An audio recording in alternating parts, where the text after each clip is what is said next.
So they're from Teach for America, and the reason why they're here today is during the last tutor meeting, I remember passing out notes for you guys to write down things that you want to learn more about, and a common theme was how to interact with students when there are behavioral issues, or how to handle a large group of students at the same time, helping them to focus on their homework, but also building a positive relationship and being a good mentor for them. So that's what they're here to talk about today. So I'm going to give the stage and the floor to Andrew and Garrett.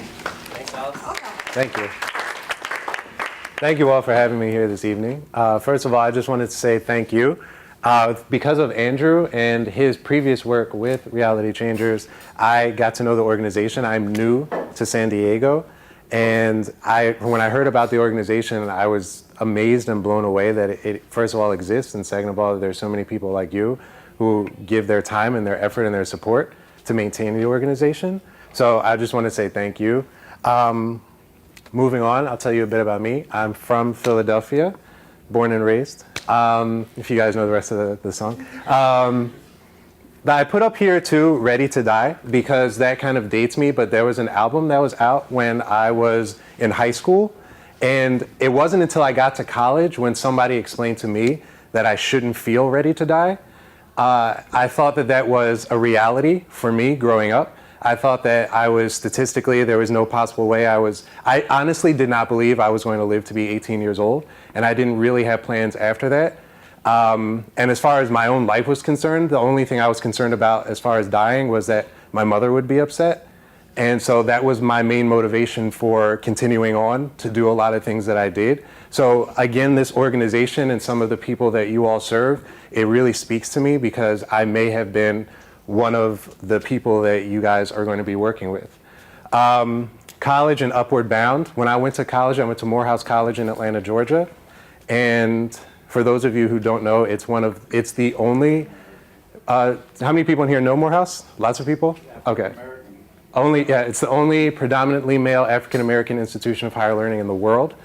And I got the opportunity to go to college there, and it opened my mind into so many different realities about who I am.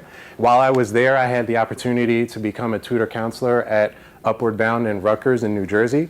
And that was an experience that opened my mind to so many young people who were trying to stay on the path to college. My teaching background started, I actually in college studied theater. And so I have a Bachelor of Arts in Theater, and then I went to the University of Florida and got a Master's of Fine Arts in Acting. And I started teaching, and one of the things that I found that I just found it like I was at home in the classroom, and I continued on with drama because I honestly thought that was my only contribution. I didn't think I was that strong of a student, so I didn't think that I had much to offer someone else, and I thought that would be the way that I could support my family. But anybody who's ever worked in the arts knows that the arts don't pay that well. But I found that I started like really kind of reflecting and thinking about what are some of the things that I'm interested in, and teaching was the one thing that kept knocking on the door. It kept like visiting me, and so I had the opportunity to teach at Clark Atlanta University and at the University of North Florida. And as of last year, I was teaching at KIPP Voice Elementary School in Jacksonville. And I've had several different mentoring and teaching opportunities. So I'll share with you some of the things I've learned from that time. And then I got to work for Teach for America. And I'm very happy to be here and in San Diego and doing this work here. So first things first, relationships. One of the guiding reflective questions before and after meeting with a student is, does the student know I care about them? That's something that it's easy for you to ask, but it's harder for you to find the answer to. And that's going to require investigations and building a relationship. But that's the central thing that when a student is walking away from you, when a student's about to come see you, to really consider is, does this student know that I care about them?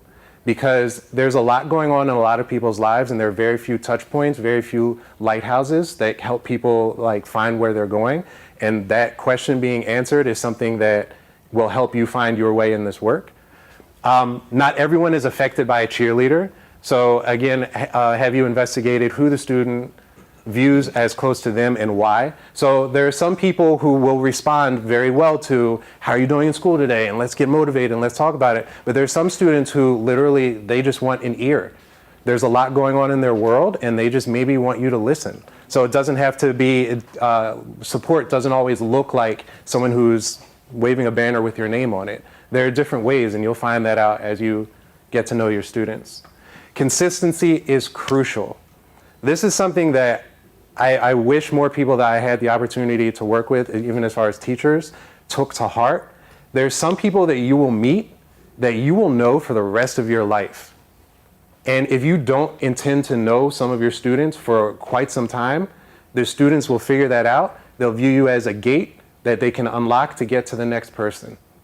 So it's very important for you to know that some people you will stay in contact with. I have a young man that I started when I was a tutor counselor at Rutgers when I was 21 years old. He still emails me. I still call him. I still keep in touch with him to this day. And those are some of the relationships that you will have. And it's important for young people to know you're somebody that from now going forward, I can keep in contact with you. And you have goals in your own head. I want to see this person graduate from college. I want to see what job they choose. I want to see what field they get into that they're interested in. And I will say, from being the person on the other side of the table, being the student, I know when someone's doing this work to feel better about themselves versus I know when someone is doing this work because they are truly interested in seeing where I can grow. A few ideas to build relationships. What is the single story of your kids? And here's what I mean by a single story. There are several of your students who already think they know their single story. I grew up in this neighborhood. My parents, I don't really know them, or I can't really get in contact with them. I know how my story ends because 9 out of 10 times that's what happens. So avoid the single story because some of your students already have one. Like I told you earlier, I didn't think I was going to live to be 18. So statistically, even when I got invested in school, when I had teachers and I had somebody who was at the blackboard who was talking and teaching me, I didn't think that I statistically was going to make it out of where I lived. When I was 16 years old, to this day, I don't know who it was, but somebody called my house and made death threats to me every day for probably about 4 or 5 months. I didn't know why they were doing that, but it was my story then in my head that this is how my life is going to end. I'm never going to get out of this neighborhood. I'm never going to leave Philadelphia. So investigating that single story for your students and finding ways to open that story up is something that's very crucial. So finish this story. There's a student with immigrant parents, struggled to become invested in school, failed several grades, and became anybody have an idea? This person is actually my boss, the executive director, Teach for America. His single story was written and he could have very well followed that path, but he decided at some point, there's something else for me out there. And I'm sure there were other people like you who said, you know what, you can do more, you can be more, and I'm going to push you to find that in yourself. So this single story needs to be developed and learned about your students first when you're first building their relationships, and then expand it out. Judgment-free zone, this is tricky, and we're going to work on this one a little bit too during the presentation. But again, some people already feel the weight of the world on their shoulders, and they already feel that there's so many people who've counted them out, and there's already so many people who they feel like have a single story of them. So it's going to be really helpful for students to be able to come to you and feel like this is a place where I made some bad choices. I already know. I have a PO who's going to be following me around. I have a home monitoring bracelet because I'm on house arrest. I have enough people that are going to be down on me. I need to have someone to talk to who is going to just be open.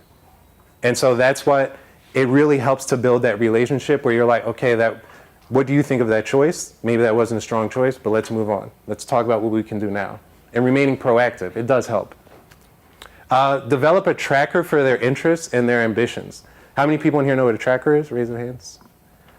I'll show you guys on the next slide. It's just keeping track of what the student is interested in. So I'll show you an example of a tracker. Let's say we have a student, and his name is Andre. This is what you do. You can put this on 3x5 cards. You can type it up if you'd like to, but you put the student's name on the top. You put down, and these are questions you can even ask when you're developing relationships with your students. What are you currently interested in? What would you like to be when you grow up? And under future ambitions, I intentionally wrote mentioned coaching. Some people don't know what they want to be yet. So they'll mention some things here or there. Have your ears open for it. Because one of the better signs of somebody who actually is showing optimism is they will actually talk about things that they would like to do. Some students are going to be hesitant at first. Some people may want to put up a wall, and you might have to investigate a little further, but maybe later on you erase that and you put in they definitely want to coach. They want to coach in Pac-10 school. This is the field they want to be in. Obstacles, what are some of the things that they're going through? They must stay near the home. My friend I tutored him, he had to stay near home because his brother got in trouble with the law all the time, and he was living in a single parent home, so he felt it was his responsibility to take care of his mother. So he had the option, because of his grades, to academically go to several different places, but he wanted to know what's available for me here. So that led me to start thinking, okay, well, let's sit down and work on that together so that you become that touch point to help open up what does San Diego have to offer for me academically. And there's a lot to offer in San Diego academically. Strengths. The way the student describes themselves too is something very key and crucial to keep in mind, because sometimes they may think they're putting up a wall, but that's an asset. You might be dealing with somebody who's like, I'm not going to quit. I'm not going to stop. That's a good thing. That's a positive. I like to know that you're somebody who's going to work hard. Resilient, and maybe when you investigate further, you find out that like maybe math or reading or science, something comes easy to them in school. They don't try. They don't have to work hard at it. It's natural. Those are all things that are helpful. Backup plans. What are some other things that if this first option doesn't happen, that we can work on next? And these are all things to keep in mind before and after the student come to see you, so that you can like have a quick list just to check through for yourself and say, what are you interested in? And so when the student leaves, you can adjust it and say, here's what I found out today. We are working towards Andre filling out college applications. And again, this is another area where you can just fill in whatever you want. These note cards, and for some people, if you don't write things down, that's fine too. These are things to keep in mind so that you always know how this person is interested in growing. Sorry, just really quickly to add on to this. Raise your hand if you're already doing some of these things. Even if it's not on a note card, but like you're mentally like collecting some of this information from students. I'd imagine, yeah, that most of you guys are doing that. And so just to add a little bit, so I don't know how familiar you are with Teach for America, but we're an organization that works to support teachers to go into low-income classrooms. And in fact, some of our teachers here in San Diego are teaching reality changer students. And so Garrett coaches our core members. And so he goes into classrooms and he helps support them through some of the different challenges that they're having as teachers. And I bring that up just because I think for us, one of the things we found over the 25 years of doing this work as an organization is that when it comes to behavior management, the relationship building piece really is such a huge piece. It really is key. And so just kind of wanted to add that piece because I'm sure you're already doing a lot of this work, but I don't think it can be overstated just how much that means, especially when it comes to that behavior management piece. So just wanted to add that. Thank you, Andrew. And it does mean a lot, because somebody walking in a classroom and saying, sit down, be quiet, versus someone saying, how's your day, and then let's get started, there are two different feels to that. And so the building relationships piece is something that is very crucial. So I'm sitting here with this student. One of the things if you find yourself working one-on-one with the student, let the student lead the conversation. That's something that it can be very helpful, because a lot of times in our effort to help, we may hear something and want to comment on it. Let the student in their initial meetings, let them flesh it out a little bit. Let them talk for a while and get things off their mind. And then this is a good time too to start keeping track of some notes and keeping things in mind. The next thing is to try start the clock. I put this up there specifically if you have some students who are a little reluctant to share with you. Some people are shy. It doesn't necessarily mean that they're upset for any reason. They may just be shy. They may just not know you. So sometimes just say, hey, I'm going to give us 3 minutes where I'm just going to let you talk. If you choose not to talk, then I'm not going to say anything and I'll just make this time yours. And I've seen with some students that after a while, maybe at the end of that 3 minutes, the last 10 seconds, they'll be like, I had a bad day. Maybe they don't want to expand on it any further, but the next time maybe they take 20 seconds and they tell you what kind of day they're having. Then the next time they're taking the full minute. Then the next time they're talking more and more. So this is just a strategy and a tactic to use just to make sure people feel comfortable in sharing. The next one is called a dyad. This one is tricky, so we're going to try this one together. So what happens in a dyad is while speaking to someone, you try your best, and it's really hard because you're fighting a human instinct to respond with, and I even noticed with the nodding of your head while I'm saying it, there's a human instinct to respond physically to what someone is telling you. With a solution. And so sometimes what needs to happen more than a solution is just to listen. And I'm getting married in about 25 days, and it took me a long time to learn that. And I think I'm still learning it. So it's something that is really useful to try with students because it's really helpful to think about, does this person have a time or another person who's just willing to listen to them? So what we're going to try to do is find somebody to talk to and think of like one maybe embarrassing moment. And while you're listening, we're going to pick a person A and a person B. While you're listening, try to listen and not respond. Try not to nod your head. Try not to make hand gestures. It's really awkward and odd at first. And I see there's some reactions I'm already seeing to it now. But just try to listen to what people are saying. And we're going to try about a minute each. So pick a person A, pick a person B.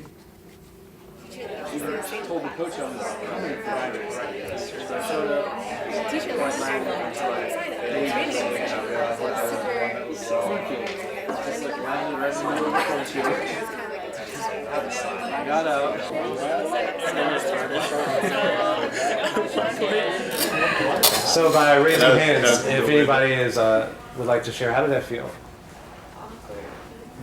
I didn't like it. Awkward? Didn't like it? Which one didn't you like, the listening or the talking? Kind of both. Okay, okay. Yeah. Anyone else? It was hard to not respond. Yeah. Like instinctively, like I'd respond, I'd be like, oh, well, I already messed up. It's too late now. Like, Yeah. It takes a little while. It does take a little while. Anyone else? It just felt very unnatural. And like even when I was the one talking, a lot of times when I'm talking, I'll like look at the other person to like make sure they're listening and understanding. So when there's just blank, it's kind of hard to know they're actually understanding it. That's what I mean. It just seemed rude not to, like if someone's telling like a sad thing or like an embarrassing thing, it's hard to, it seems rude not to do anything to make them feel better. And it felt like an instinct to kind of laugh at an awkward situation, even though you may be laughing at the wrong parts in the conversation. It just kind of feels like an instinct to laugh. Yeah. Even though it may not be funny, it's just kind of like lightening the conversation. Yeah. So one of the things after this too is sometimes during it, because there's going to be those awkward moments, is to always say thank you. And if somebody's like asking, are you listening? Yeah, I'm definitely following along. You want it to just respond and reassure them. Always say thank you for anything that your students share. But here's the reason why I asked you all to do this. Let's say a student is coming to you and you're asking them how their day went. And you're like, oh, so I left school today and I was walking with my friend. Okay, So we were walking down the street and some cars drove by. Okay, And so one of my friends came and got out, the car stopped and my friends came over to me. Okay, And so one of my friends handed me a bag and asked me to put in my book bag.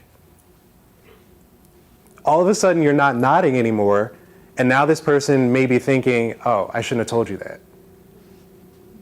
I shouldn't have shared that with you. I'll give you another example. So I came home yesterday, and I walked in the house and put my book bag down. Okay, And so I was going to start my homework. Okay, But I walked in the kitchen, and there were some police officers. Now the student is feeling it just got awkward because I shared something personal with you and you didn't respond back. You didn't confirm that that part of my day was okay. So it's a tough practice and it does take a while and there may be some awkward laughing and you being yourself is going to come out, but sometimes it is helpful just so that the student feels that this is a place where I can continue to share. Any other questions? All right, time to get to work. In the class environment, This is something that I think is very important. Don't draw a line when you're working with like several students. Don't draw a line and create a standoff with a student. So if I asked you, like, you have the flyer on your desk, put the flyer away, put the flyer away, put the flyer away. Now, if she chose not to put the flyer away, my power's gone. So if I say, can you please sit down? Can you please be quiet? I just gave up a whole bunch of power just now, thank you for moving the flyer, by the way. I just gave up a whole lot of power trying to do that. What we're working towards in the classroom, this is something that I work with a lot of core members on, keep the momentum of the class going. Could you please put that away? Okay, what we're gonna do is we're gonna start with number 1. And leave the choice to the student. Because it's not about, I didn't come here today to argue about did you leave a book out. I didn't come here today to argue about if you're gonna continue talking. I came here today to work with you, to tutor you. So don't draw a line, because that's just gonna create a standoff and an uncomfortable tension that doesn't need to exist in a classroom environment. I would just add really quickly too, I think there's something in the power of just the expectation of, it's just something that you expect students to do and to move on, rather than like when you pause, then the students sometimes will realize that like you're not actually expecting them to do that, and then that's kind of that, invitation for that standoff. Thank you. And again, the onus is on the scholar. I want you to do this work. I want you to step it up. I want you to bring your A game. I want you to come to class. And sometimes it seems a little corny or a little hokey to like start class that way, but like it helps to get motivated and saying, I came here to work. Let's get to work today. Let's get excited around that. Let's start to do this. And that, for some people, it really works. Again, some people respond to a cheerleader, some people don't, but the onus is on the scholar coming to work. Come on in. So when you're working, you want to keep the momentum going. And this brings me to my next point, build in social time. Do you want to have time in the beginning of your session with working and tutoring to say, let's talk now? Do you want to ask like the student or the students, do you want to work for a little while and then we'll take a break in the middle of it? Or do you want to leave that time at the end? Let's say you have a group of students who are like, some students are going to come to you, they're going to be motivated. Like today, I was in physics, we started working on something that was really interesting to me. I want to start working on that now, I want to start talking about it. Good, okay, let's work towards it. And at the end of class, all the things that we want to talk about, we'll talk about that then. So there's going to be time for me to hear about your day. I would just ask that you not share that while we're working. So we're going to build that time in, but we're going to get to work because we have some people who are hungry, ready to grow, ready to go. Behavior framework. This one is going to be based on how you would like to set it up. Positive reward system. I am personally not a big fan of like candy and snacks and stuff like that being handed out. That's just me. But maybe some type of positive reward system. Is there somebody like, I could write a letter to someone in your school, a teacher who you think is kind of giving you a hard time, to let them know this is the work you put in today when I was working with you. So if we work hard today, I'm going to write a letter to this teacher who you think doesn't like you in school, and that's what we're going to do. At the end of this session, I'm gonna write a letter for you. But if we start working and you're not coming to work, I can't write that letter for you. So like something, like some type of incentive sometimes to keep people motivated, just so that they feel like, again, that you're still invested in that work. And that requires investigating what motivates scholars. What motivates you to actually do your work? Do you want me to send a letter home to your parents? Are you having a struggling relationship with like maybe your mother or father? At the end of this session, I'll make a phone call. I'll call them and let them know you came in today. You're like a lion, just tore through everything we did in science. Clear consequence system. This one is going to be kind of trickier because of your work is a little bit different than being like in a classroom. And some of these things are directly from a classroom. So some of this latter part of my session, you guys won't be doing some of this stuff. But a consequence system of saying, all right, I would like us to get to this point by the end of this week. If we can't get there by the end of this week, we're going to have to push back maybe something fun I was planning for us to do next week. And it doesn't have to be anything harsh, but it's just a matter of like, let's find a way to keep ourselves on track so that we can make the most of this time. That communication is something I should have put in on all of these slides. Always keeping track of why you're together. Why are we working? What are we working on? What are we working towards? Because that's why we're here. I want to change what you know about your reality. That's why we're working on this. Behavior management for a large group, clear directions. This is something that a lot of people take for granted because let's say I walked into this group today and I was like, can you guys stop eating and then maybe we could get started? Okay. All right, so then I'm going to start teaching you guys today a little bit about, I didn't say clear directions. I didn't say, can everybody like put your fork down? Can you set that aside? Can you take out your book so that I know you're ready? Clear directions, it helps a lot. But when you're working with a large group of people, it really helps to be as specific as possible so people know what to do next. And it doesn't have to be mean. It's not about coming down on anybody. It's not about being aggressive. It's not about being the alpha person in the room. It's just about saying, here's what I'd like to see next. Corrections and give consequences. Again, some of these things are directly from the classroom, but to let them know, like, hey, could you step out for a minute and maybe take a moment and then come back to the group? You're a little distracted right now, or maybe there's a lot going on where every time I look over your area, there's a lot of conversation. Just take a moment and then come back. And so for the work that you guys are doing, it's not going to be, I'm calling a principal, but it's going to look a little differently for what you're working on. And push for relationships with people who are difficult. There's some people, it's so interesting that some people are like, I can't get through this person. Well, they're showing up every day. They may sit there with their arms folded, but they're showing up every day. So they want to be there, but maybe what you're teaching is not the thing that they want to go over. Maybe they just want somebody who's just going to ask them what's going on. So when class is over, when you give that social time, say, hey, can you fall back for a second so we can just talk? I just want to know what's up. You kind of had a wall up today. You didn't respond to me. You haven't smiled since I've been here. Let's talk a little bit. Let's get some dialogue around that. And so those are the students that you want to like circle and make sure that you find out more about. I'll move on to questions then. And again, thank you all for having me here today.